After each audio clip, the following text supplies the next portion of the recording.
L'une des applications les plus importantes de l'induction électromagnétique est sans aucun doute la conception des générateurs électriques.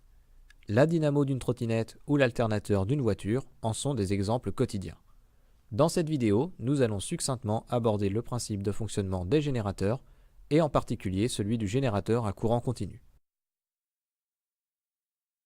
Un générateur est couramment constitué d'une bobine de plusieurs spires mise en rotation à vitesse angulaire constante. Cette rotation s'effectue au sein d'un champ magnétique extérieur. Sur le schéma de principe ainsi représenté, la variation de flux magnétique engendrée par la rotation de la bobine sera à l'origine d'une FEM induite et créera donc un courant électrique.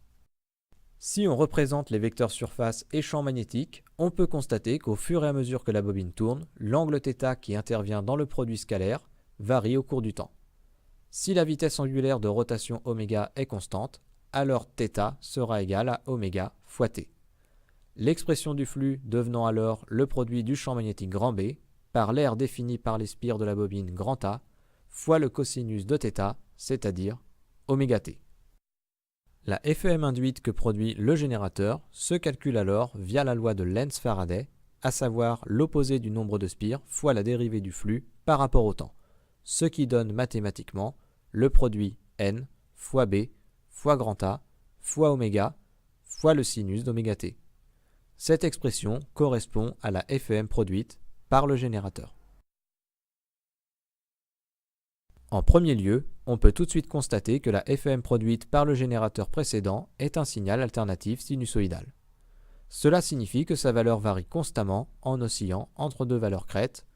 Ces valeurs crêtes correspondent en termes de module à l'amplitude maximale que peut prendre la FEM. Cette valeur maximale correspond au moment où le flux traversant la bobine est nul, car c'est avant et après cette valeur que le flux varie le plus rapidement. Si on appelle xi0 la valeur maximale de cette FEM, alors on peut écrire que la FEM vaut xi0 sinus ωt, une formule bien connue que vous avez déjà pu rencontrer en électrocinétique.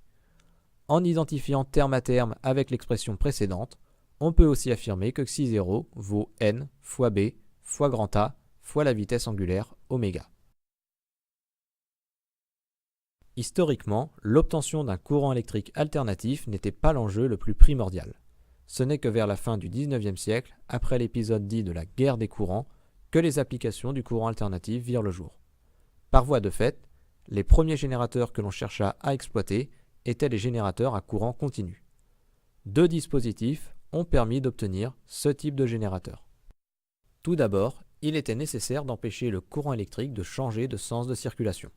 C'est pourquoi en 1834 fut imaginé le premier commutateur en utilisant un jeu de demi-bagues métalliques reliées directement à la bobine. Chacune des deux demi-bagues était reliée au circuit extérieur via de petits balais métalliques. Lorsque le courant s'annulait et était sur le point de changer de sens, ces balais passaient d'une demi-bague à l'autre afin de maintenir la circulation du courant toujours dans le même sens. On parle aujourd'hui de circuit redresseur.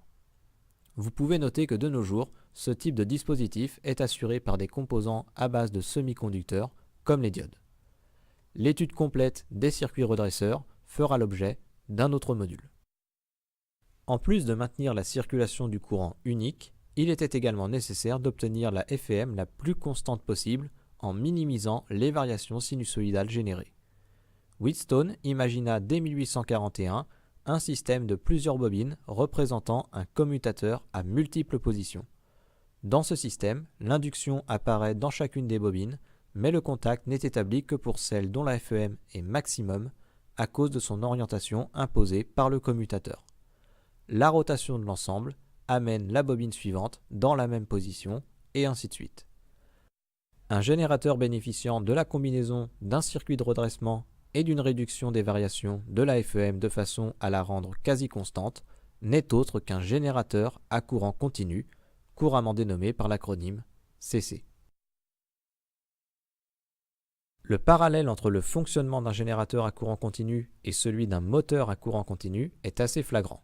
Aussi, il est tout à fait possible, vu le dispositif présenté précédemment, de faire fonctionner un générateur à courant continu en moteur à courant continu et vice-versa.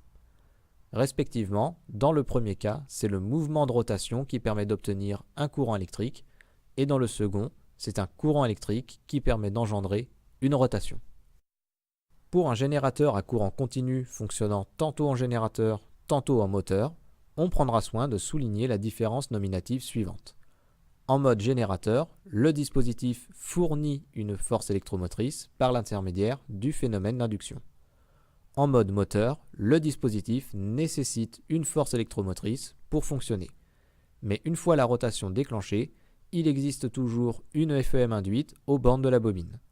Cette dernière s'oppose à celle alimentant le moteur et on la dénomme alors comme contre-FEM.